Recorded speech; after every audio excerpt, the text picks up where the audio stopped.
కొన్ని మాటల మైక్ల ముంగట లీడర్లు మాట్లాడిన మాటలకు కార్యకర్తలు కారాలు మిరియాలు నూరుతారు.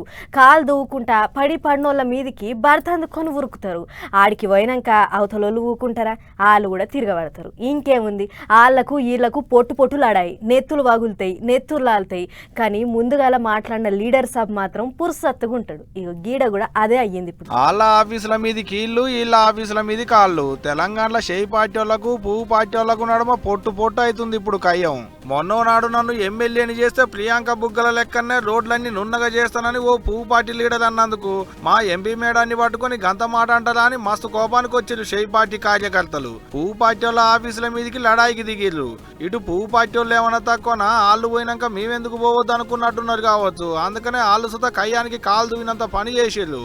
వాళ్ళ మీద కీళ్ళు, వీళ్ళ మీద కాళ్ళు. కొట్లాడకపోతే ఆగబట్టేందుకు 4వ సింహాలకు కూడా వశపడలేదనుకో రాదురి. మళ్ళా ఇగట్లు ఇవాళ నిజామాబాద్ లో పువ్వు పార్టీ లీడర్లు భుజానికి పువ్వు పార్టీ కండువాలు వేసుకొని షేయి పార్టీ వాళ్ళ ఆఫీసుల మీదకి కయ్యానికి పోతుంటే నడుమిట్లనే దొరకబట్టారు ఆగబట్టేందుకు పోలీసు వాళ్ళు.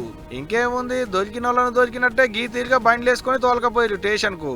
గిట్లా ధర్నాలు, రాస్తారోకోలు, నిరసనలు, సర్కారులను జాబితుడు, లీడర్ల పెక్సిలు చింపుడు. ఢిల్లీలో తగిలిన పంచాయతీ ఇప్పుడు తెలంగాణలో రాష్ట్రం అంతటా గోల అవుతుంది. అటు షేయి పార్టీ వాళ్ళు, ఇటు పువ్వు పార్టీ సిపాయిలు, నడుమిట్ల పోలీసు వాళ్ళు. అటుకేంచి ఆళ్ళు నూక, ఇటుకేంచి ఇల్లు నూక. ఆగబట్టలేక పోలీసు వాళ్ళకి ఆస్టకొచ్చి కొన్ని మాటలు లాఠీలకు పని చెప్పాలనిపించినా చెప్పలేకపోయారు పాపం. అయినా మాటలు అన్నోళ్ళు మంచిగానే ఉన్నారు, మాటలు పడ్డోళ్ళు మంచిగానే ఉన్నారు. నడిమిట్ల మీకెందుకులా నాయన?